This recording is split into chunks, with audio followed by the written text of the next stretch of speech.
This is Optimal Relationships Daily, episode 272.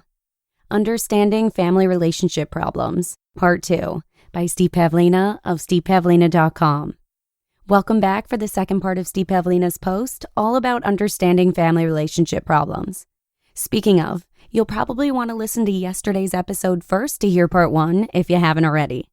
Also, I'd just like to say thanks to Canidae for sponsoring today's episode. Canidae is an independent and family-owned pet food company who uses the same care and the same quality ingredients they want for their own pets when making their pet foods. Go to Canidae.com/podcast to try Canidae for free by requesting a free sample and get other special offers too. That's Canidae.com/podcast. And with that, let's get to today's post and continue optimizing your life.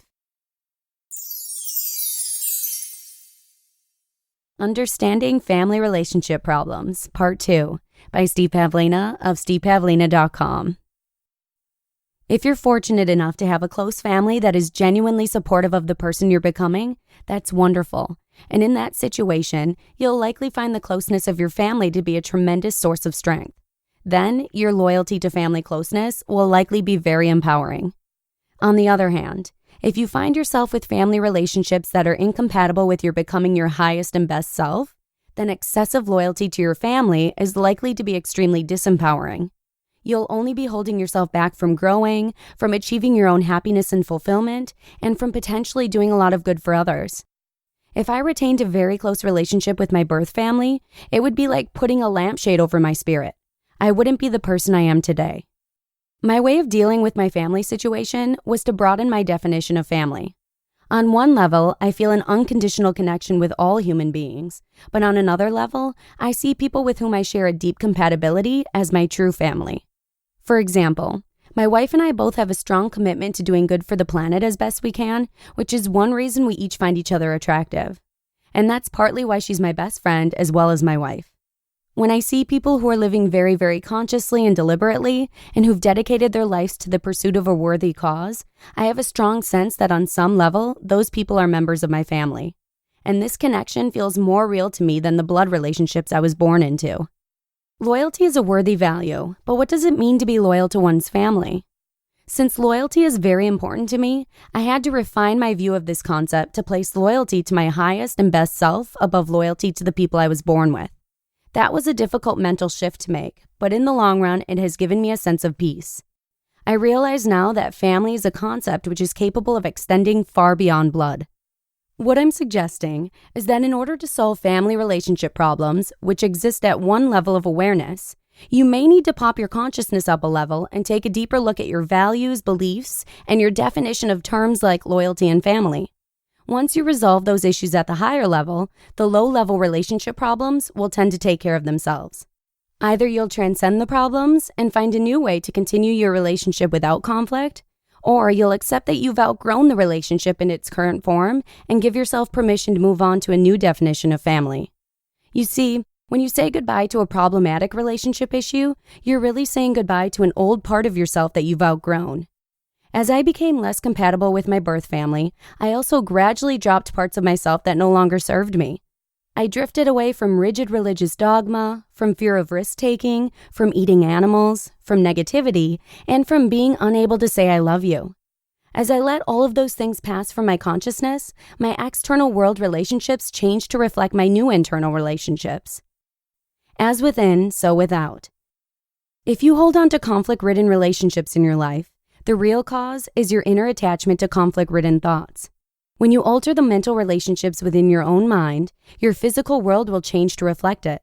So if you kick negative thoughts out of your head, you will find yourself simultaneously kicking negative people out of your life. There is a wonderful rainbow at the end of this process of letting go, however. And that is, when you resolve conflicts in your consciousness that cause certain relationships to weaken, you simultaneously attract new relationships that resonate with your expanded level of consciousness. We attract into our lives more of what we already are. If you don't like the social situation you find yourself in, stop broadcasting the thoughts that attract it. Identify the nature of the external conflicts you experience and then translate them into their internal equivalents. For example, if a family member is too controlling of you, translate that problem into your own internal version. You feel your life is too much out of your control. When you identify the problem as external, your attempted solutions may take the form of trying to control other people, and you'll meet with strong resistance. But when you identify the problem as internal, it's much easier to solve. If another person exhibits controlling behavior towards you, you may be unable to change that person. However, if you feel you need more control in your life, then you can actually do something about it directly without needing to control others. I'll actually go so far as to say that the purpose of human relationships may be the expansion of consciousness itself. Through the process of identifying and resolving relationship problems, we're forced to deal with our internal incongruencies.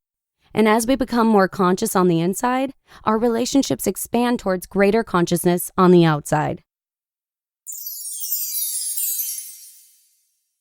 You just listened to part 2 of the post titled, Understanding Family Relationship Problems by Steve Pavlina of stevepavlina.com. Thank you to Steve for this super deep and valuable insight. Relationships are important, and that includes the ones we have with our pets. That's why we feed them Canidae. Canidae is a pet food made by pet people. And in keeping with their commitment to pets and their people, Canidae has taken the first steps at Canidae Farms to getting involved in growing some of the ingredients they use. Independently owned since 1996, Canidae prides itself on cultivating new ways to do pet food better. Our pooch has always had a bit of a sensitive stomach, and switching up food brands in the past always seemed to cause stomach irritability. But not with Canidae. I was actually really blown away that Billy not only loves the taste of Canidae, but his belly seems to be thanking him too. Go to Canidae.com/podcast to try Canidae for free by requesting a free sample, and you can also get other special offers too. That's Canidae.com/podcast. Again, that's Canidae.com/podcast to try Canidae for free. Thanks again to Canidae for sponsoring today's episode, but that's a wrap. Thanks for listening, and I'll see you again tomorrow, where your optimal life awaits.